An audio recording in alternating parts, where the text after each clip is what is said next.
स्वागत है दोस्तों the secret for life channel में। आज हम आपको दिखाने जा रहे हैं एक प्रॉब्लम जो अमेज़ॉन फायर टीवी में आता है। अभी ये प्रॉब्लम फ्रिक्वेंटली आ रहा है। इस प्रॉब्लम का सोल्यूशन क्या है वो आज हम देखते हैं। आप देखेंगे कि अगर आपने टीवी चालू किया, अभी मैं सिर्फ Amazon fire TV stick use कर रहा हूँ। इसमें जब भी मैं टीवी स्टार्ट कर रहा हूँ तो ये optimising system storage and application आ रहा है। अभी ये एक 10 मिनट इसको चालू रहेगा। वापस जब भी ये रिस्टार्ट होगा वापस ये स्क्रीन आ रहा है।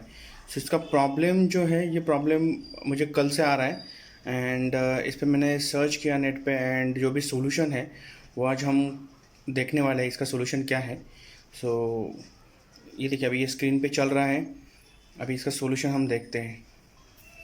अभी हमने इसका सोल्यूशंस ट्राई किया है, जहाँ पे मैंने इसका जो एम्पलीफायर था वो एम्पलीफायर चेंज किया है एंड जो वायर था वो बदल दिया है। नया जो यूएसबी है वो उसको लगाया है यहाँ पे। अभी देखते हैं इसका प्रॉब्लम ये जो है ये सॉर्ट आउट हो रहा है कि नहीं, सॉल्व हो रहा है कि नहीं, वो एक हम देखते हैं।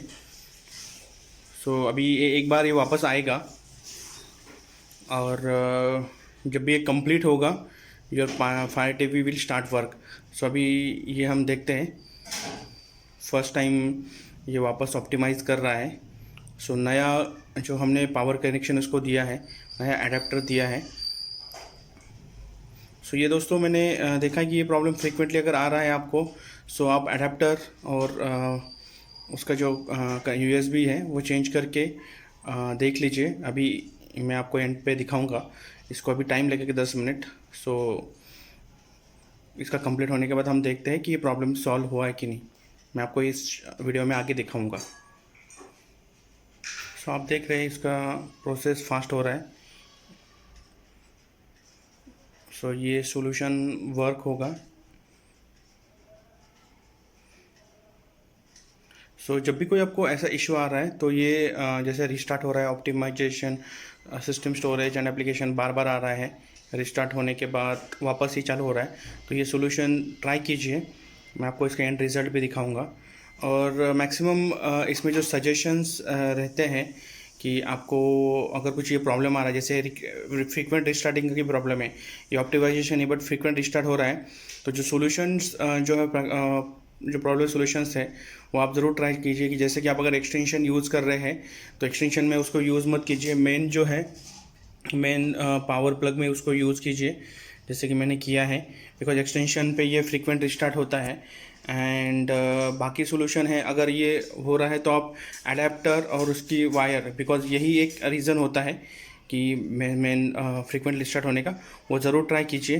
अभी जैसे ये फास्ट हो रहा है, मैं आपको एंड में दिखाऊंगा कि ये प्रॉब्लम सॉल्व हो रहा है। ये प्रोसेस ऑलमोस्ट कंप्लीट हो चुका है। अगर आप देखेंगे एक बार ये रिस्टार्ट होगा एंड अभी देखते हैं कि ये प्रॉब्लम हमारा सॉल्व हुआ कि नहीं।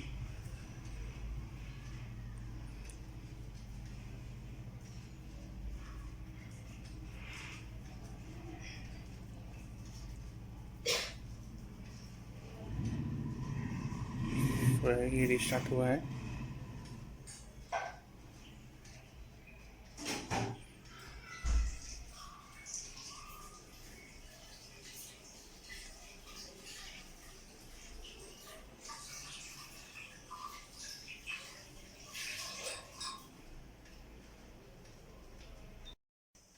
नाउ यू कैन सी ये फायर टीवी स्टिक का भी वर्क करने लगा है।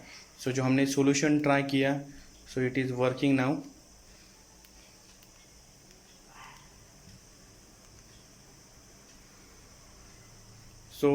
दोस्तों ये जो सॉल्यूशन है, ये जो मैंने बोला आपको, इसमें जो मैंने जो सॉल्यूशन यूज़ किया है, जो उसमें मैंने अडेप्टर चेंज किया। अडेप्टर दोस्तों 1 एम्पियर का होता है, 2 एम्पियर का होता है। आपके पास अगर 1 एम्पियर का, एक्चुअली उसका जो अमेजोन के साथ आता है वो 1 एम्पियर आउटपुट होता है, वो यूज़ कर सकते हैं। मेरे पास 2 एम्पियर का था, वो भी मैंने ट्राई करके देखा है। उसके साथ भी ये वर्क होता है। ये 2 एम्पियर का मेरे पास फास्ट चार्जर था, वो यूज़ करके देखा एंड प्रॉब्लम अभी सॉल्व हो गया है।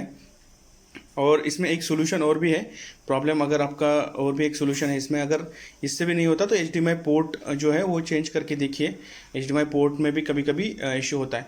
सो आज के इस वीडियो में हमने देखी कि फायर टीवी स्टिक के क्या क्या इश्यूज़ हो सकते हैं, फ्रीक्वेंट रिस्टार्ट हो सकता है या ऑपरेटिंग सिस्टम ऑप्टिमाइजेशन बार बार आ सकता है। सो उसके सॉल्यूशंस हमने डिस्कस किए। सो आपको ये वीडियो अगर पसंद आया दोस्तों तो लाइक कीजिए, शेयर कीजिए, सब्सक्राइब कीजिए